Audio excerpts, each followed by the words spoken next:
So next, I would like to invite Bhante Chandima from Ottawa, Canada. Actually, last week he could not join us, and he's also doing a great job by doing virtual programs. So I would like to invite him to talk about the leading exemplary characters in the history and Karanimetta Sutta.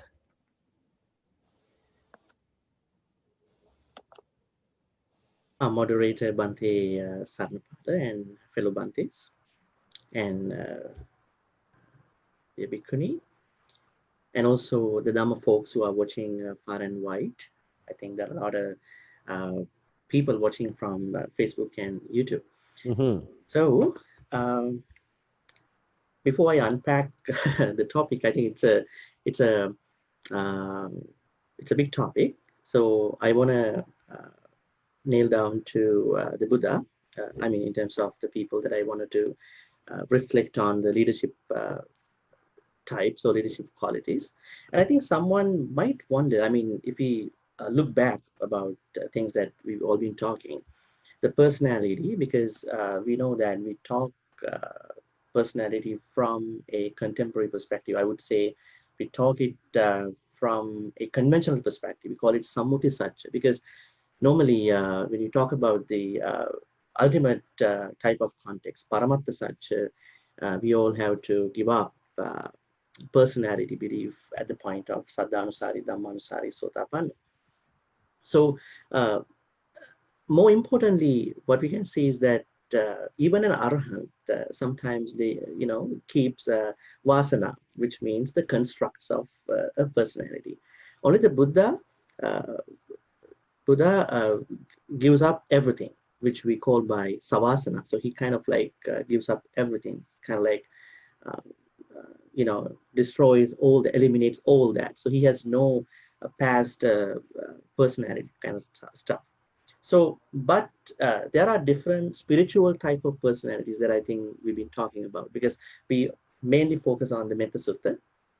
So in my understanding, Metta Sutta talks about 15 skillful habits that are really helping someone to practice 10 kusala. If you take these 15, Sakko, Uju, Suju, Suacho, Mudu, Anatimani, Santusako, Subharo, Appakicho, Sal Lahukavutti, Santendrio, Nipako, Appagabu, Kolesu, Anadi. So these 15 skillful habits really prepare someone to practice skillful activities. So without these 15 in hand, one might be in a difficult time to practice 10 skillful activities consistently. So that's something I would like to emphasize at the beginning. Next, I think some of the Bhante has been talking about different personalities and leadership things too. So my plan is to break down this short time. I think I started around 7:15. So I go, I go until 7:23, being mindful about the time. So I want to talk about some of the leadership styles that we talk about in society. So there are 4 main leadership styles that we all know: autocratic, transformational, laissez faire, or democratic.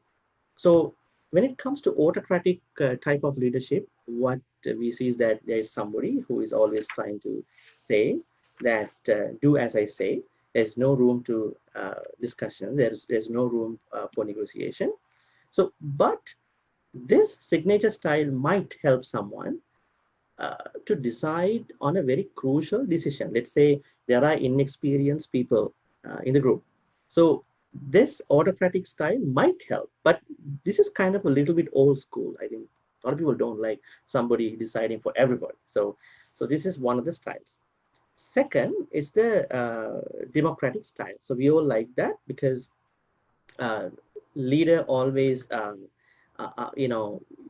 try to get involved other people into the discussion, because we know inexperienced leaders always trying to be autocratic, because once they leave the place, the other people are trying not to be the followers of that person. But when you are a democratic person, then what happens is that even you are not hinting over, but other people feel that they are a part of the group, like in this discussion.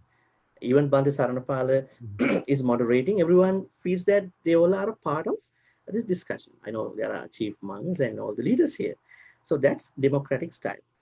And then this style called laissez faire, which is a French term called hands off. So there are times that you hire, if you are a leader, you hire the most educated, most qualified, most talented people into a group, maybe an organization. So you are not trying to put your fingers into their business. Like, let's say you are starting a hospital, you're running a hospital, and you hire the best surgeons across the world. And then if you, I hope you don't do like you go in there one day, okay, do a great surgery today. You could come on, get fired up. You never say that because they are talented, they are educated, they are qualified. You are not trying to put your fingers in. So that's kind of a laissez-faire, what do you call leadership style. So autocratic, democratic, laissez-faire, and transformational. So in transformational style, the leader taps into the followers and being concerned about their emotional levels, and the, the the people in the group, they think that they have a part to go with the leader too. So I see all these elements of these four leadership styles in the Buddha. So let me take a couple of the examples of Buddha's outstanding things that we can see in his leadership. Active listening. I think Bhante, someone pondered over that, because Buddha was listening actively. So he's not a passive listener. Always when devotees told the Buddha, we don't like monks go in Pindapata during the Vasana time, and Buddha, told the other monks, and then he got it done. There are many other times that Buddha was really uh, showing that listening capacity.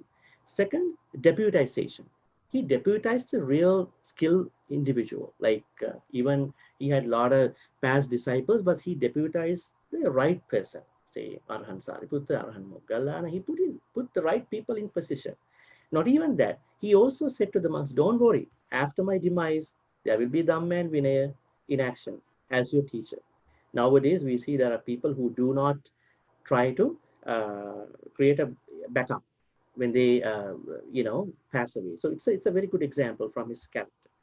And also, he was asking us to zoom out, look at the bigger event of everything. When monk Ananda was asking Buddha, let's leave the city because people are blaming us. No, no, no, just stay here. Because in a few weeks of time, people will get to understand. So asking people, monks and followers, to look at the bigger picture.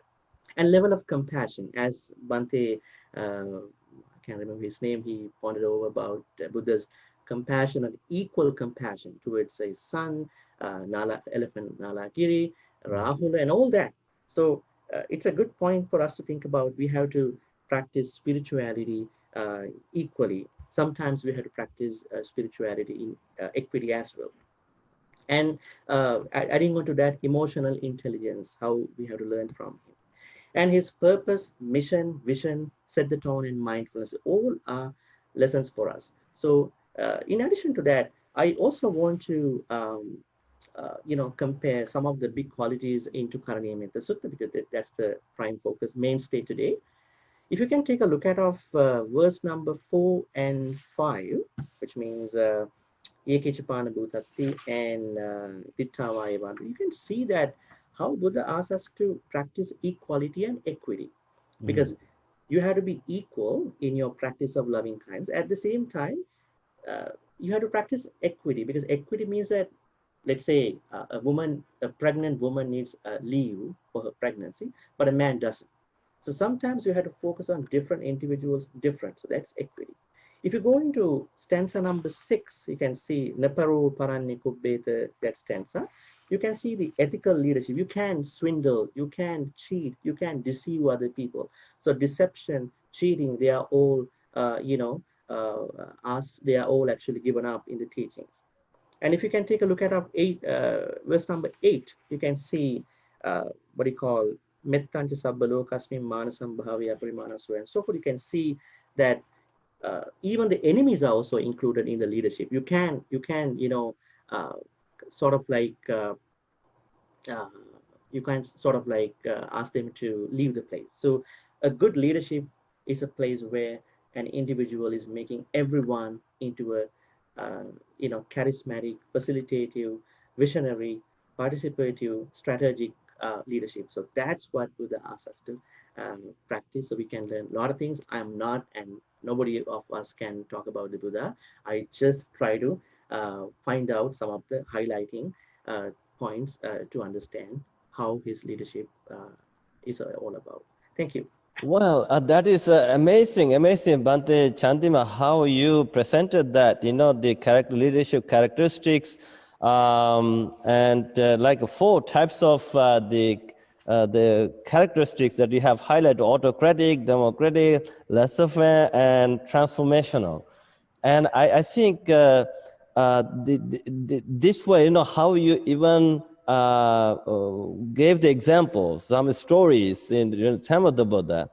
And now I think this is all about, like, the embracing, like it's a, what we call in the psychology, right? It's called shifting your attention. Maybe how even the Venerable Bhante pointed out,